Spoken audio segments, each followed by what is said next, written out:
Alrighty then. Alrighty then. How cool was that little intro? Loved that. Loved that. We're just going to be sharing. Oh my goodness. Sharing this link around. Oh goodness me, go away. Sharing this link around in a few different places, guys, and then we're going to be live, live and thriving. Wendy, can you hear me? I can, loud and clear, sir. Beautifully. Awesome. Now you find which camera we're on. Up that one. There we go. Do it. Okay, well, we're live in the group. We're live on the pages. We're live on your page. What a cool little software, this Restream thing. I love it. Really good, isn't it? It means we can kind of just rock on out and change the backgrounds and everything. And you're obviously in a pool, which is very, very swanky. And I'm obviously in a piece of shit office. But hey, lovely to see you. You've been on the computer a lot this morning, as have I. How are you feeling? I'm doing well. You see, I'm sitting here armed with my kombucha. Today's flavor is mandarin. What and mint, sorry? Mandarin is today's flavor. Mandarin, how good is that? Yummo. Tis the season. And you're making your own kombucha, aren't you? Oh, yes. Love it. Yes, I love it. When my sister was staying with us over the pandemic, she had all the fermentations going. She was making kombucha, and we had a few different kinds in the fridge. And now I've got a massive, big SCOBY hotel in my cupboard, which is like one giant scobe now because for some reason, since I decided to have little twin babies, I haven't had that much fermenting time. Really? No, it's curious, isn't it? I don't know where the time's gone. I have here 3 major ones going at the moment, and sub bottles we're on to. We've got cranberry coming up for Christmas in July. We've got kiwi. We've got lemon. There will be a batch of mulberry is a real favourite, but it tends to be a little explosive, as the ceiling can attest. Mulberry was? Oh yes. I made mulberry last year, and mine exploded as well. Did it? We have a mulberry bush on our street, and my sister was like, "You can come and grab some mulberries." Ooh. And so we did that, and it's been good. So the same thing happened. So there you go. But enough about kombucha. What do we know? When we did our podcast together, we talked about whiskey for the first 10 minutes as well. Oh, we did, yes. Sort of having an imbibing feel. It is Friday. It is Friday. Why not? All sorts of things can happen. So, Wendy. So this Facebook Live or whatever we're doing here was created to go inside my group, Your Offline Life, which is a group you're a part of and highly engaged in. And I'm really, really blessed and lucky to have you in there. So thank you. But we've decided to share it around to more people because that's a lot of fun. And the title of the video is Horizontal Time, which for me sounds a little misleading. But we're going to have a chat about your horizontal time. So this is a method for some context that you've been using to, I suppose, disconnect yourself from the devices and connect yourself back to yourself and to nature and, get that little respite from this virtual world we now live in throughout the day. Horizontal time is a relatively vague term. I'd love to hear more about it. Can you give us a brief overview? Certainly. Well, for half an hour a day, it's not every day, I admit, sort of work in progress, I lie down. I'm horizontal. And I set my phone. I have an app with a timer app which has meditation music on it. So I lie down for half an hour, and I don't call it meditation because it's not meditation in the traditional sense of it. I mean, I'm not in transcendental. I do a little bit of work on breath and focusing in, particularly doing a body scan and where are the things in me that are feeling a bit off. And then I simply say, okay, I invite whatever energy, whatever feelings are requiring to be felt and released to come up. Now, part of my work is around myofascial release. So if you don't know what fascia is, and most people don't, so don't worry, it's a part of your connective tissue system. and they found fascial tissue over in every muscle fiber, every muscle bundle, every nerve fiber. They've even found it inside cells. So it is the only branch of medicine where you will have a gastro sitting next to an OBGYN, sitting next to an orthopedics chap, all talking the same language. And guess what? Also in the same row is a massage therapist, a non-medic. The way the fascia works is it's all interrelated, and it's where that you store unprocessed energy. So if you've been in a situation where it was unsafe for you at the time to process that emotion, it gets stuffed into your body and it gets held in the fascia. So by releasing it, and sometimes it comes to consciousness and sometimes it just dissipates.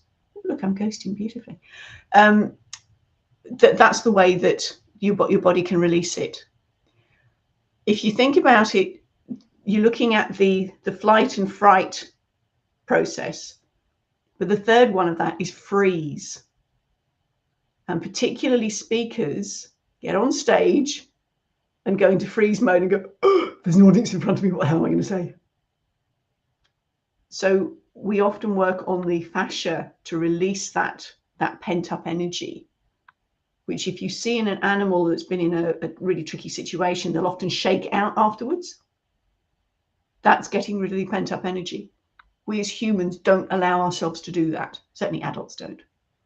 So this is the purpose of my horizontal time, to let up what emotions need to surface, be felt, and dissipate. Wow, that's super interesting. I wasn't sure we were going to go into that deep, but that's really, really exciting, and I love it. A few things I'd like to touch on. Firstly, is that you mentioned at the beginning, this is not meditation. It's also not a nap. And I like that because, you and I have actually spoken about before. I am a very fidgety guy. I never really stop moving. And so if I tell myself I've got to try and do meditation, which in this coaching and business space, everyone says, you've got to meditate. You've got to meditate every day. For me, the tremendous amount of pressure when I'm trying to meditate to actually do it right. And I think probably a lot of beginner meditators feel the same thing, where they think, oh, I'm not doing it right. And then your head goes into how you're not doing it right. And then you're never going to get there. You're bringing yourself further away from the actual point, which is to disconnect and relax. The same thing is if you've ever tried to have a nap during the day and you say, I'm going to have a 20-minute nap, I'm going to fall asleep quickly and then wake up refreshed. You're putting that pressure on yourself to fall asleep. And then when you don't, you actually wake up feeling worse than if you hadn't tried to have the nap in the first place. So this process of just lying down with some music on and letting what happens happen sounds very just useful in how non-specific it is, I suppose.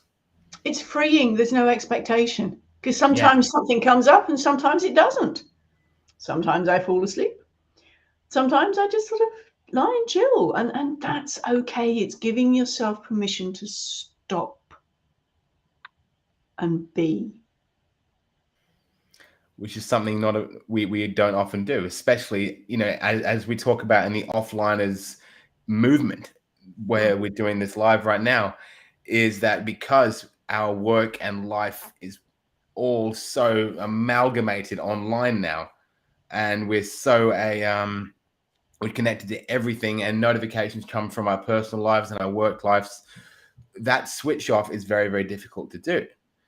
And what you're talking about is freeing and disconnecting, especially in the middle of the day, sounds very, very important. Now, you're a busy lady, Wendy, and you say you don't do this every day, but what point of the day do you rip yourself away from the computer and have this release time? It depends what's in the calendar. I mean, I know, again, going back to the traditional meditation thing, people are told, do it first thing in the morning while you're still in easy zen, not quite focused mode anyway. But if I'm online at 7 a.m, up online looking half decent with a little bit of slap on and whatever, then that's not going to happen unless I'm up at sort of stupid o'clock even earlier. So then I will look at the calendar and I will Ahead of time, if I've got my rear in gear, book out, and around about 3 o'clock is often a good time. If I go, because you get that sort of lull in the day, which sometimes is a bit of an indicator that you haven't slept as long as you maybe could have done. 3 o'clock is an ideal time for me. If I don't get it done at 3, then I'll hit 5 o'clock. But then by that time, I'm starting to get little grumbles in the tummy, which tend to take more of the attention than the chill bit. So 3 o'clock is an ideal time for me, but it's a suck it and see job. I think it's probably a bit of an ideal time for a lot of people. 3 o'clock's kind of that point where you've had your lunch and you're back at work. Your lunch is digesting, so there's energy going towards that, and you're still trying to work. And that's the time most of us have a, second or third coffee of the day around that 3 o'clock. And it never really does anything. I'm that guy, because I like to finish work at 4:30. So if I'm on meetings in the afternoon, I'm just trying to get through these last few things, wrap up the day.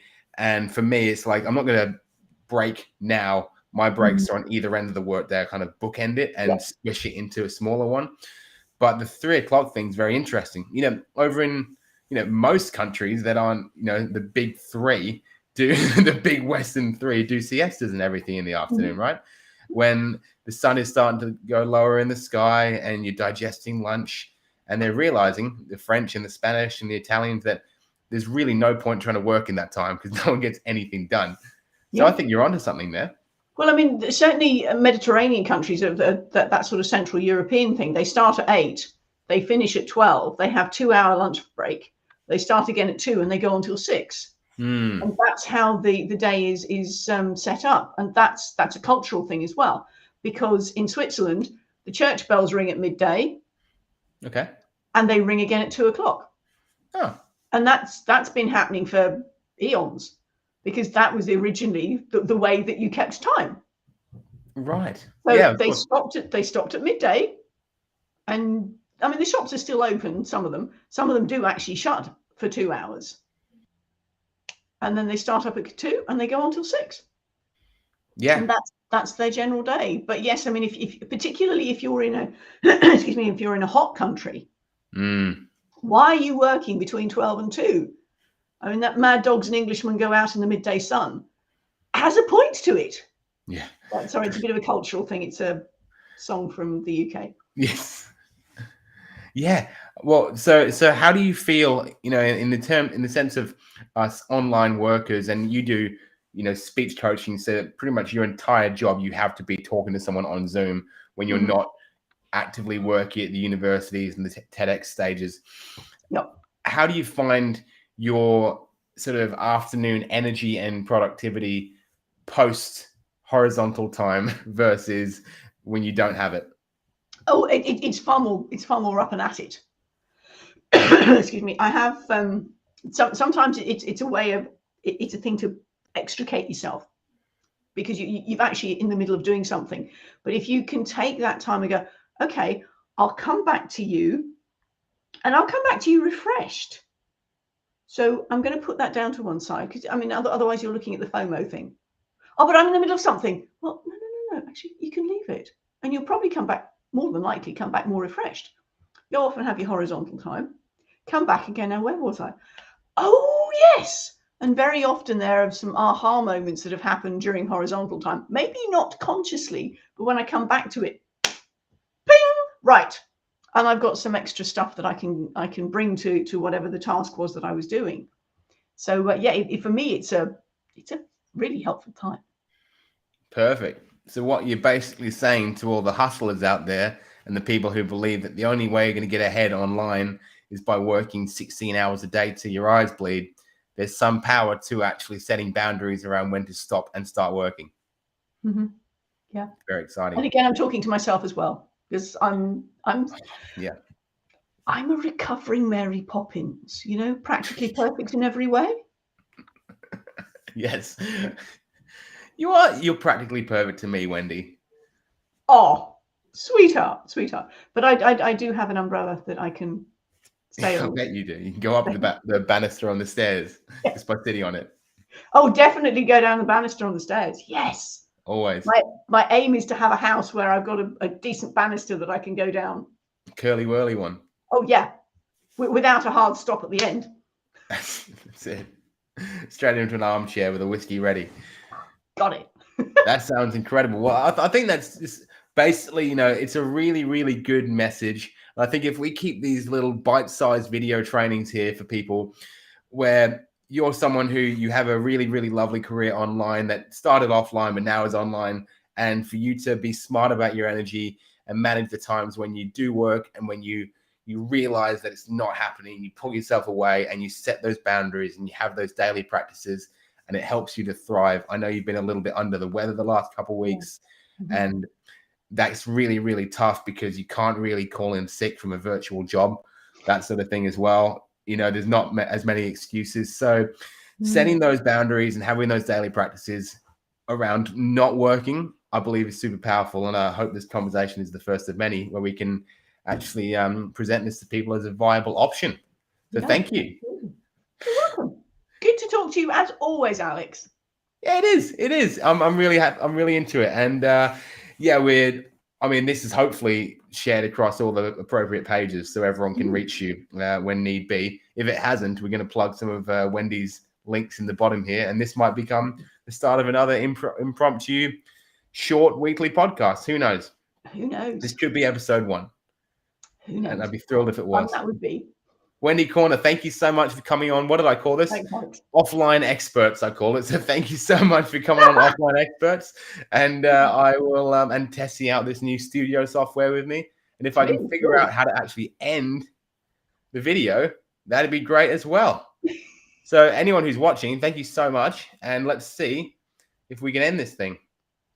Yes, we can. Thanks, guys. Thank you, Wendy. Much love.